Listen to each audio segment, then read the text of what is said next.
Madam Telugu సినిమాలు ఈ రోజుల్లో నిజంగా ఒక కల్కి కానీ లేకపోతే ఒక బాహుబలి కానీ ఇలాంటి రోజుల్లో తెలుగు వాళ్ళ సత్తా ప్రపంచం అంతా చాటుతా ఉంది.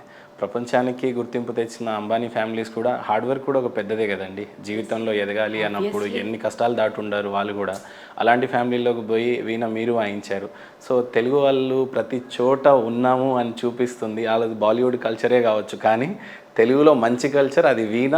అది అలా వెళ్ళటం అనేది ఎలా అనిపించింది మీకు?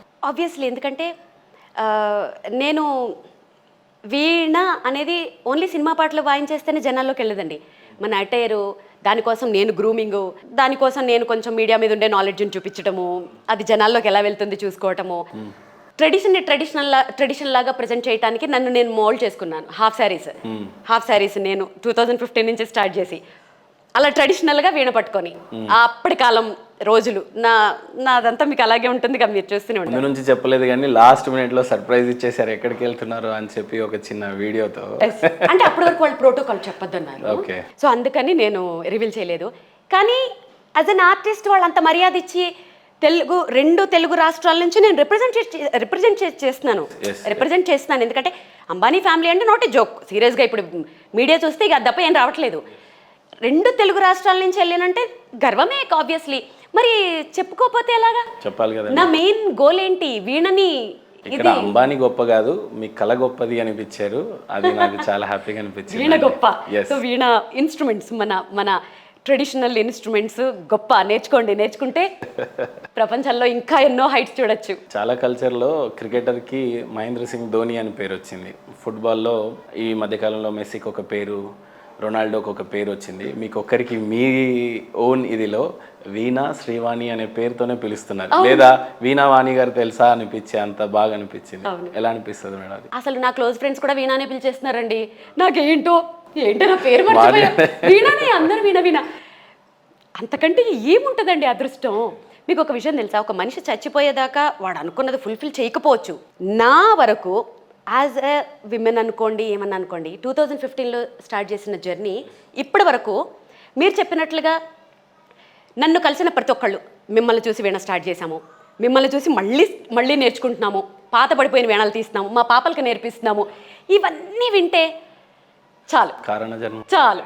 నేను అనుకున్నది ఏంటండి, ఫోటోషూట్స్కి కూడా వీణ పట్టుకొని చక్కగా అలా మొన్న ఎవరో కనిపించి మీలాగే రెడీ చేశానండి పాపని అని ఇలా బొట్టు పైకి పెట్టి అంతా మీలాగే రెడీ చేసి ఫోటోషూట్ చేసామంటే ఎంతో హ్యాపీ అనిపించింది. మేడం, భారతదేశం గురించి చెప్పాలన్నప్పుడల్లా కల్చర్ గురించి చెప్తారు, ట్రెడిషనల్స్ గురించి చెప్తారు. అలాంటి ట్రెడిషనల్లో వీణ కూడా ఒకటి.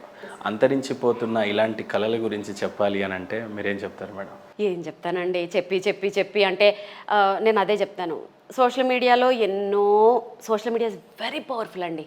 అసలు ఇప్పుడు నేను ఇంతకుముందు అంతా అన్నట్టు మీకు ఏమైనా చెప్పాలంటే మీకు ఫోన్ చేయక్కర్లేదు, నేను మీడియాలో పెడితే 2 నిమిషాల్లో మీకు అదే ముందు వస్తుంది.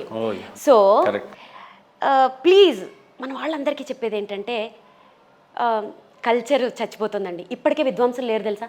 ఆ విద్వాంసుల తరం అంతరించిపోతే ఇప్పటికీ షెహనాయిలో లేరు, తబిల్లో లేరు, ఘటంలో లేరు. ఆ అంతరించిపోతే నేర్పడానికి ఎవరు లేరు ఫస్ట్ ఆఫ్ ఆల్. మీకు అర్థమవుతుందా నా బాధ? అది వాళ్ళు కనీసం హెల్దీగా ఉన్నప్పుడన్నా నేర్పించండి పిల్లలకి ప్లీజ్. ఇంకొకటి, వీణలు తయారు చేసే వాళ్ళు లేరు తెలుసా. నాకు ఇప్పుడు వీణలు తయారు చేయాలంటే ఒకళ్ళు ఇద్దరు, ఎందుకంటే నాకు పర్టికులర్గా కొన్ని కావాలి. ఆ మేళం కరెక్ట్గా ఉండాలి అంటే నేను ట్యూనర్ పెట్టుకుని చేయించుకుని పర్టికులర్గా చేయించుకుంటా, నాకు తెలుసు కాబట్టి. ఇప్పుడు ఏం లేదు, ఇంత నేర్చుకుంటున్నారు కథం నేను చేసేస్తాను వచ్చేస్తున్నారు అంటున్నారు.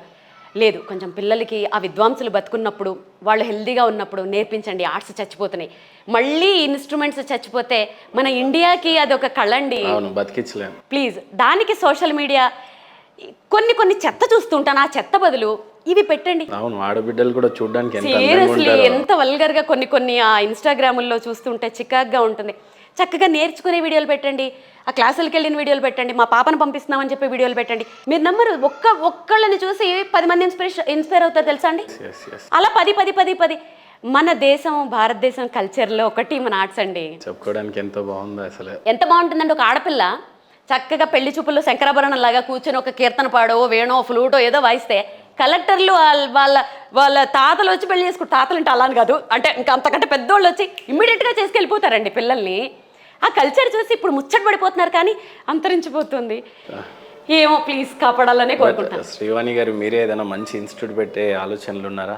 నిజంగా నా బాధ అలా ఇంకొకటి ఏం చేయగలిగితే చెప్పనా? నేనే జాయిన్ చేస్తాను Yes, పిల్లల్ని. మీకు ఒక విషయం చెప్తాను ఇక్కడ. సో ఇక్కడ ఇన్స్టిట్యూట్ పెట్టాలి, క్లాసెస్ చెప్పకూడదని ఎందుకు అనుకుంటున్నానంటే, పేరెంట్స్ కూడా ఎలా అయిపోయారంటే, కాదండి 4 రోజులు పంపిస్తారు.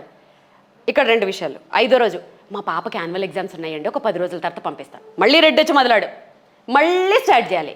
ఇంకొక తరహా ఉంటారు. కరెక్ట్గా 10 రోజులు వస్తుందండి, మా పాపది మా ఇంట్లో ఒక ఫంక్షన్ ఉందండి, ఒక ఐటెం నేర్పిస్తారా?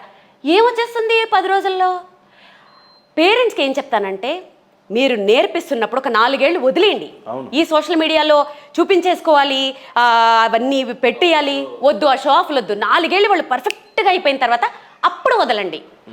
ఈ కొంచెం తోటి వాళ్ళని అప్పుడు వాళ్ళకి ఆ కొంచెం పెట్టేసిన తర్వాత వాళ్ళు పొగిడితే వీళ్ళు పొగిడితే వాళ్ళు ఏదో తోపులు అనుకుంటూ ఉంటారు. వాళ్ళు ఆ పిల్లలకి ఏం తెలుస్తుంది, వాళ్ళకి ఏమి రావట్లేదని. చేతులు ఎస్పెషల్లీ ఇన్స్ట్రుమెంట్స్కి సాధన చాలా అవసరం అండి.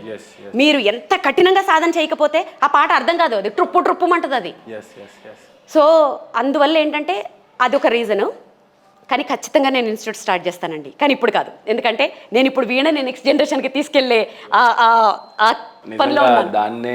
దాని గురించే మిమ్మల్ని దేవుడు ఏర్పరచుకొని ఉండుంటే సరస్వతి దేవి చేతిలో ఉన్నటువంటి వీణ అది నిజంగానే మీరు కారణ జన్మరాలుగా ఉండిపోతారండి. నిజంగా అది ఉండిపోవాలనే కోరికండి. ఆ వీణని ఆ నెక్స్ట్ జనరేషన్కి అందించి పాపులర్ అయిపోయిన తర్వాత ఇంకా చాలు, ఇంకా నేను అప్పుడు క్లాసెస్ తీసుకుంటాను కూర్చొని. సూపర్ అండి. ఇంత అందంగా ఉన్నారు కదా, ఎప్పుడన్నా వీణతో పాటు ఏమైనా సినిమా అవకాశాలు కానీ సినిమా వైపు వెళ్ళాలనిపించే నన్ను చూసి ఎవరండి అడుగుతారు? నన్ను చూస్తే వాళ్ళు సిస్టరో అక్కో చెల్లో అంటారు, కానీ నేను ఏ క్యారెక్టర్కి సూట్ అవుతాను? ఫ్రమ్ ది బిగినింగ్ ఎవరు అడగలేదా? హానెస్ట్లీ యాంకరింగ్ చేసినప్పుడు ఏవో అడిగారు సీరియల్స్లో, కానీ ఇప్పుడు ఎవ్వరు అసలు నన్ను ఇంకోలా చూడరు. ఎక్కడ సరస్వతీదేవి వీణ ఆర్ట్ అంతే. బాహుబలి సినిమా లాంటి సినిమాలు తీసినప్పుడు ఇంటర్వెల్ బ్యాంక్ టైంలో ఆ ఆర్ట్స్ని ప్రదర్శిస్తూ ఉంటారు. ఐడియా ఉందా మీకు? డోల్ టైప్లో డోల్ ఉంటుంది, దేని దానికి ఉంటుంది. అలాంటప్పుడు వీణ కనుక నిజంగా వచ్చి ఉంటే ఆ టెంపర్మెంట్ ఉంటుందా వీణలో? ఆ ఇది ఉంటుందా? ఆ టెంపర్ ఇవ్వగలుగుతాము మనం? అర్థం కాలే అంటే ఆ గాంభీర్యం వీణలో ఉంటుందా? డెఫినెట్గా. అంటే ప్రతి ఒక్క ఇన్స్ట్రుమెంట్కి ఒక ధర్మం అనేది ఉంటుందండి. ఇప్పుడు బారాత్ జరుగుతుంటే అక్కడ డప్పులే కొట్టాలి, అక్కడికి వెళ్ళి నేను వీణ వాయిస్తానంటే కుదరదు. ఓకే, ఇప్పుడు ఒక క్యూట్ పెళ్లి చూపులు జరుగుతున్నాయి, అక్కడ డ్రమ్స్ కొడతానంటే కుదరదు. ఇన్స్ట్రుమెంట్ ధర్మాన్ని బట్టి వాడాలి. ఇక్కడ ఆ గాంభీర్యంలో కూడా వాడచ్చు. అది పంచమం స్ట్రింగ్ మీదో మధ్యమం స్ట్రింగ్ మీదో వాయించవచ్చు చక్కగా. వీణవాణి గారి జీవిత ఆశయం ఏంటంటే ఏం చెప్తారు? ఇప్పుడేమి లేవండి. నాకు ఏడుకొండలవాడు మా ఆయన రూపంలో నాకు అన్ని కోరికలు తీర్చేశాడు. నాకు అసలు మామూలుగానే ఏం కోరికలు ఉండేవి కావు. నాకు అసలు అంటే మా ఆయన ఏంటంటే ఎలా, నువ్వు నీ ఫ్రెండ్స్లో ఉన్నప్పుడు ఇది నువ్వు అనుభవించలేదు, ఇది ఇది ఇది నీకు లేదు అన్నది రాకూడదు అనేది ఆయన ఫీలింగ్. కాబట్టి నాకు అసలు ఇప్పుడు సడన్గా నన్ను వచ్చి ఏమైనా కోరికలు ఉన్నాయంటే నాకు ఏమి లేవండి. నా వీణ బతకాలి, ఇన్స్ట్రుమెంట్స్ బతకాలి. ఇంత తృప్తికరమైన జీవితం ఎలాగండి? ఏమో ఆ ఏడుకొండల వాడదయ్యా.